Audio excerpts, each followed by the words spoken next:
আমরা এমন একটা জামানা, এমন একটা সময়ের মধ্যে আছি, যেই সময়টার মধ্যে বিশ্বের মুসলিমরা শান্তিতে নাই।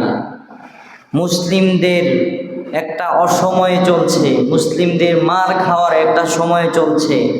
ফিলিস্তিনের আমার মুসলমান ভাই বোনদের যে একটা বর্তমানের অবস্থা, যদি আপনি দেখেন আপনার চোখের পানি ধরে রাখতে পারবেন না। যারা নেট ইন্টারনেট ব্যবহার করেন তারা কিছু হলেও জানেন যে অবস্থাটা কি সেখানকার। মানুষদেরকে এমনিভাবে তাদেরকে হত্যা করে দুনিয়া থেকে মেরে ফেলা হচ্ছে যেইগুলা বলা সম্ভব নয়, এমন একটা অবস্থা। আল্লাহ রব্বুল আলামিন আমার এই ফিলিস্তিনের মুসলিম ভাইদেরকে হেফাজত করে পড়ি আমিন। আমাদের যে মুসলিমদের যে প্রথম কেবলা বাইতুল আকসা, এই আকসা মসজিদকে আল্লাহ রব্বুল আলামিন হেফাজত করুক পড়ি আমিন। তারও সাথে সাথে আমরা যে মুসলিম, আমাদের কিন্তু কিছু দায়িত্ব রয়েছে, আছে না নাই? আছে। আমাদের 1 নাম্বার দায়িত্ব হচ্ছে তাদের জন্য দোয়া করা। কি করা?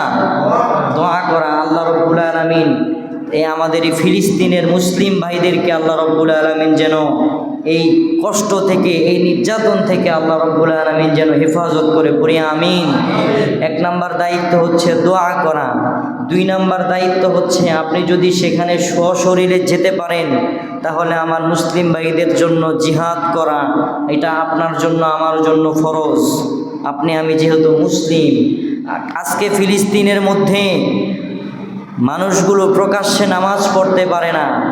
আজকে আমি আজান দিয়ে প্রকাশ্যে মসজিদের মধ্যে নামাজ পড়তে পারতেছি। কি বিশ্বাস রয়েছে? আজকে ফিলিস্তিনের মধ্যে নামাজ পড়তে দেওয়া হচ্ছে না, প্রকাশ্যে আজান দিতে পারতেছে না।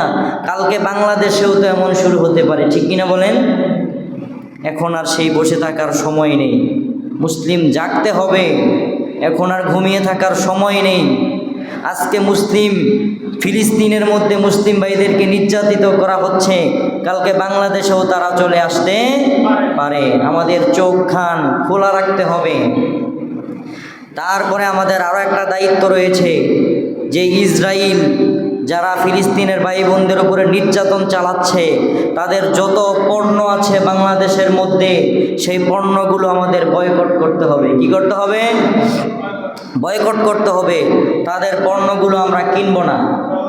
যদি আমরা তাদের পণ্যগুলো বয়কট করি তাহলে তারা আস্তে আস্তে কি দমে যাবে, তারা আস্তে আস্তে তাদের শক্তিটা কমে আসবে। আমরা তাদের দৈনন্দিন জীবনে আমরা যত প্রোডাক্ট, যত কিছুই ব্যবহার করি, বেশিরভাগ এই ইসরায়েলের পণ্যগুলো ব্যবহার করি, যার কারণে ওদের শক্তি এত বেশি। আমরা বাংলাদেশের মুসলিম যদি তাদের এই পণ্যগুলো বয়কট করতে পারি তাহলে কিছুটা হলেও কি তাদের শক্তি কমে আসবে। আল্লাহ রব্বুল আলামিন আমাদের সবাইকে ফিলিস্তিনের ভাই বোনদের পাশে দাঁড়ানোর তৌফিক দান করুক। সবাই পড়ি আমিন।